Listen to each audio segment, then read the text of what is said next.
So yan, magandang araw sa ating lahat. Again, this is Engineer John Biguilla and welcome back to my channel. So sa video na to, tayo magsasolve ng mga following problems under integral calculus pertaining sa indefinite integral. Alam naman natin na ang indefinite integral is yung function siya na integrative na meron siyang constant of integration na c sa kanyang final answer. Okay, meaning wala pong limit na nag-exist sa ating function. So, solve na tayo para matutunan nyo kung paano ang approach sa ganitong mga algebraic functions. At the same time, ano yung step-by-step procedure para pagdating nyo sa exam or pag-recap na inyong mga aralin under indefinite integral, madali nyong masolve yung mga following problems na ibibigay sa inyo sa school at the same time, pagdating sa inyong board exam. Okay, so start na tayo.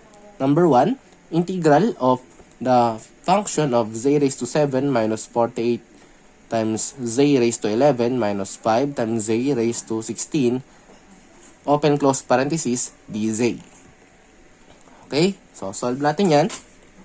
So ang unang procedure na gagawin ayon sa rule ng ating integral calculus is i-distribute natin yung integral sign sa bawat terms. So solution, so integral of z raised to 7, tapos yung dz minus 48, ilalabas yung coefficient sa gilid ng yung integral sign, then z raised to 11 dz minus 5 integral z raised to 16 dz. Okay, and then apply natin yung rule. So integral ng algebraic function is u raised to n plus 1 over n plus 1. Siyempre, meron niyang plus c. Okay, sundin natin tong formula na to for this function. So, z raised to 7 plus 1 over 7 plus 1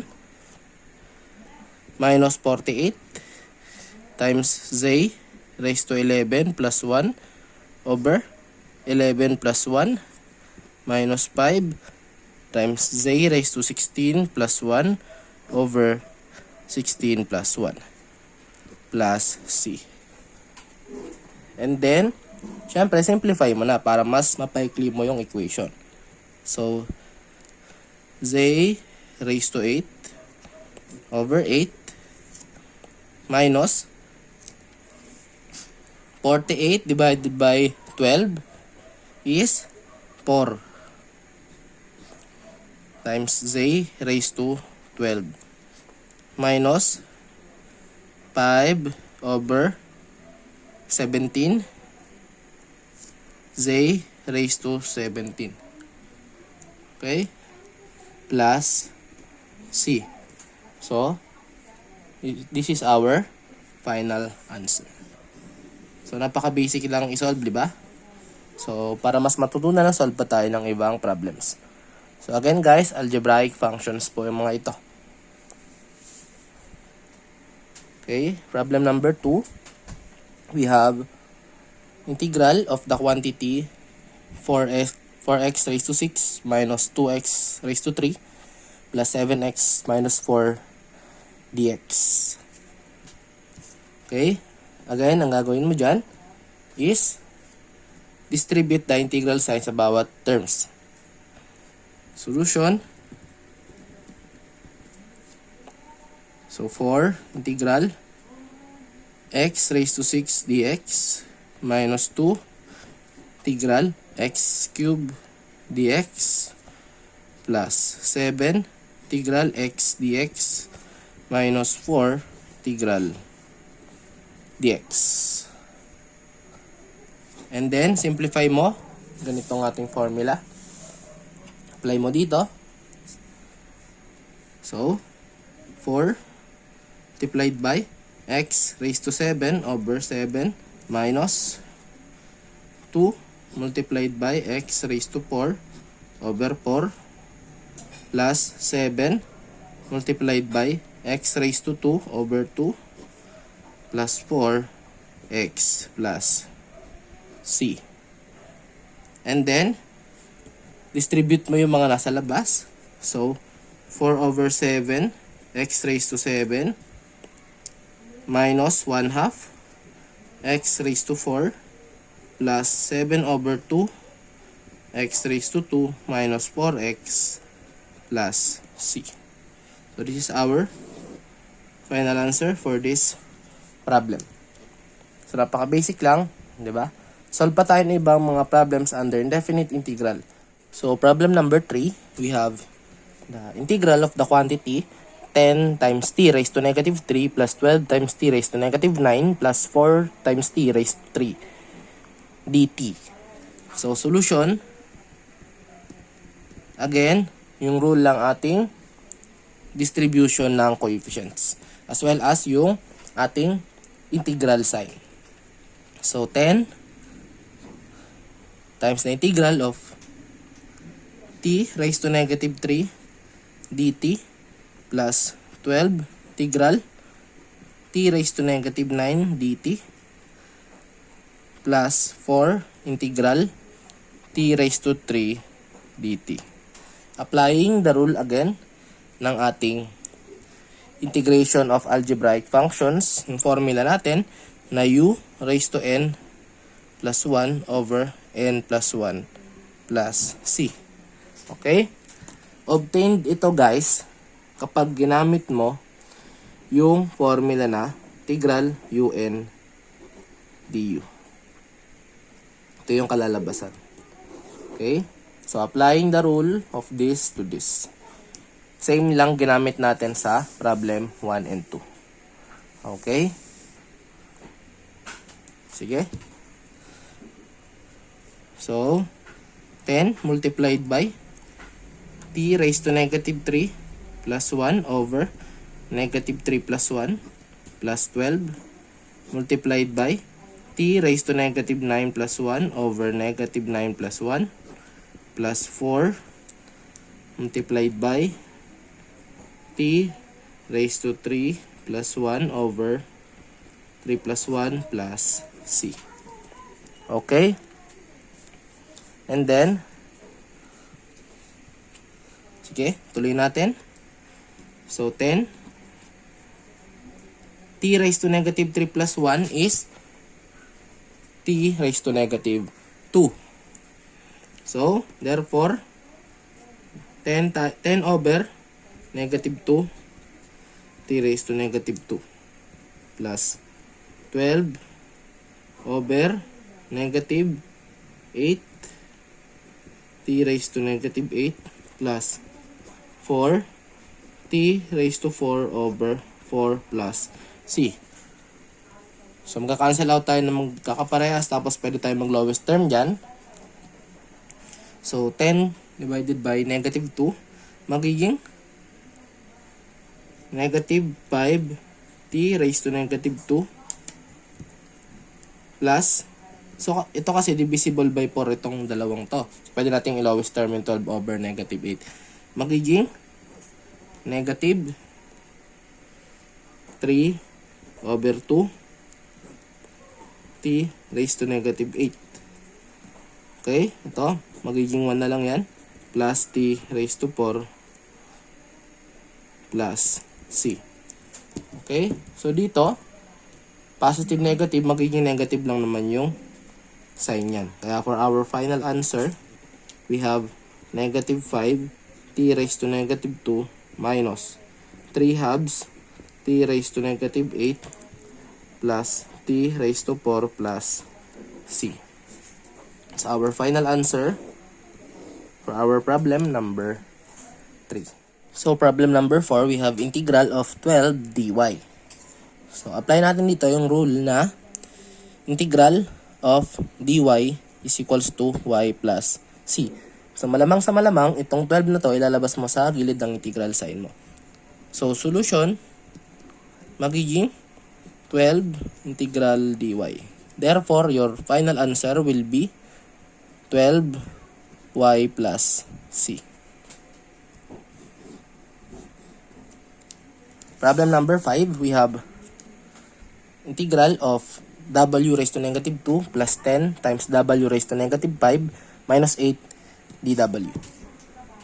So, solution, distribute yung integral sign and yung differential dw natin. So, integral w raised to negative 2 dw plus 10 integral w raised to negative 5 dw minus 8 integral dw. So, applying the rule of algebraic integration for this, we have w raised to negative 2 plus 1 over negative 2 plus 1 plus 10 times the quantity w raised to negative 5 plus 1 over negative 5 plus 1 minus 8 w plus c. So, your final answer will be negative w raised to negative 1 minus 5 over 2. Bakit naging 5 over 2? Kasi 10 divided by negative 4. So, lowest term mo magiging 5 over 2. So, copy mo yung w, then negative 5 plus 1 is negative 4 minus 8w plus c.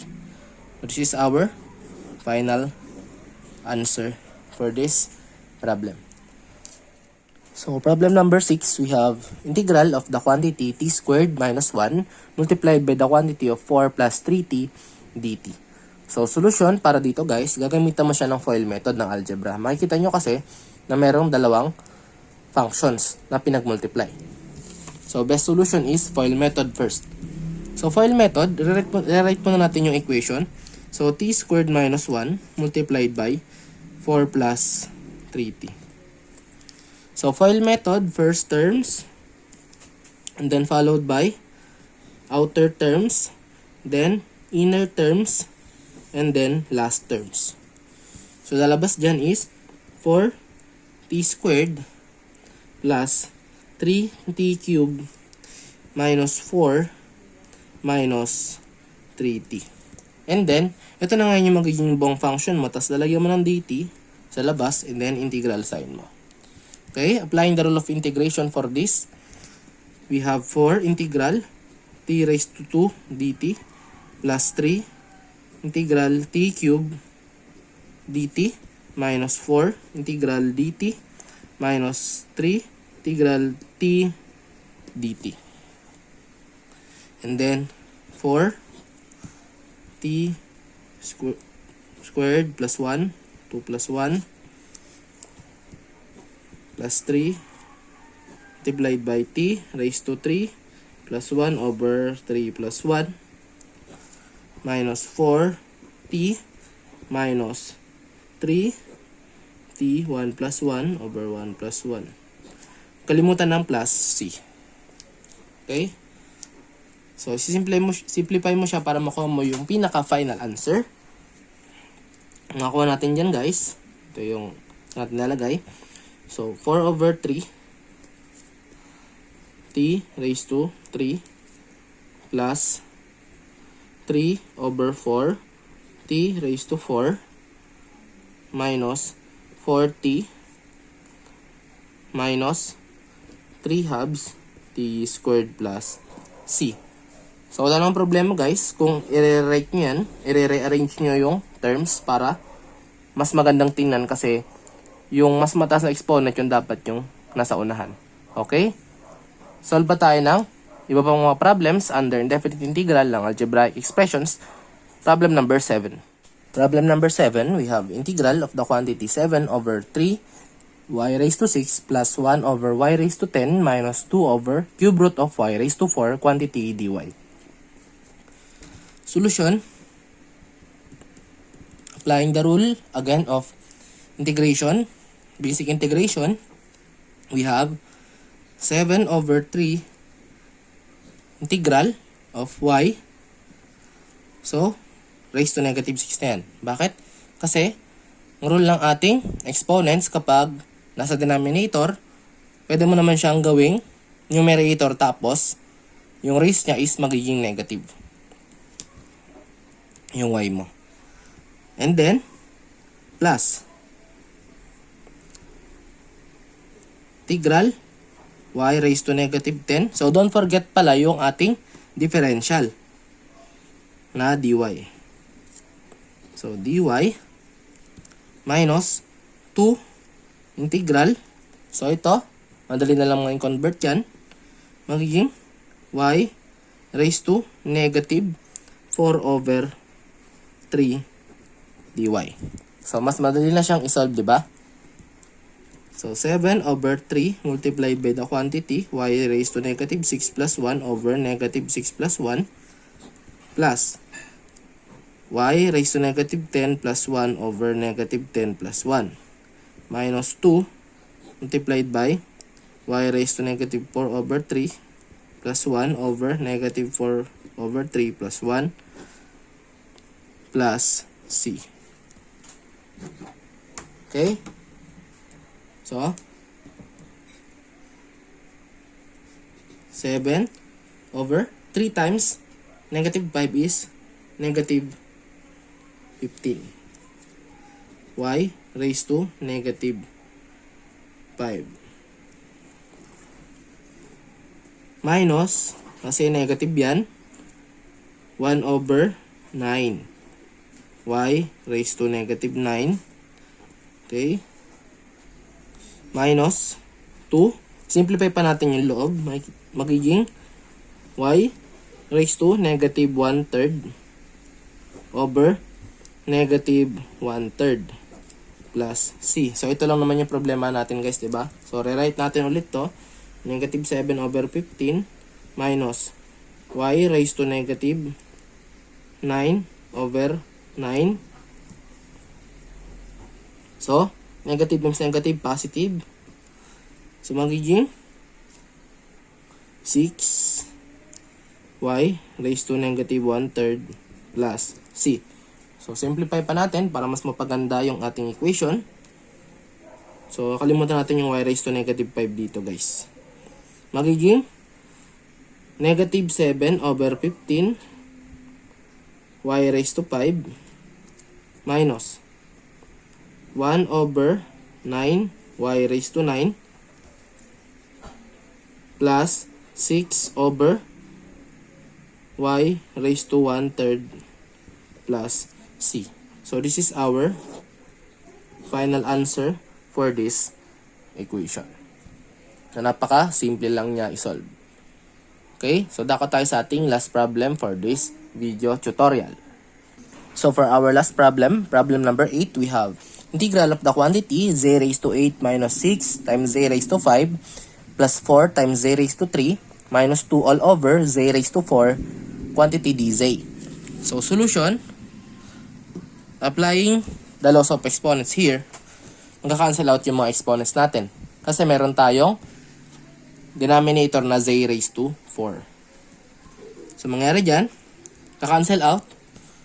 Yung 4 dito, magiging z raised to 4 na lang ito. Tapos, pagdating dito, 6 z raised to 1. So, kasi tanggal yung 4, meron kang isang tira. Plus 4. So, z. So, may 3 ka, meron kang isang tira. So, negative 1.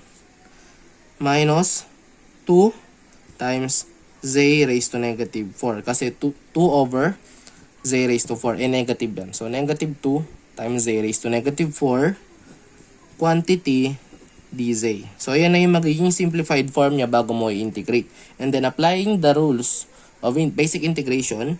So, magiging z raised to 4 integral dz minus 6 integral z dz plus 4 integral dz over z minus 2 integral z raised to 4 or negative 4 rather dz.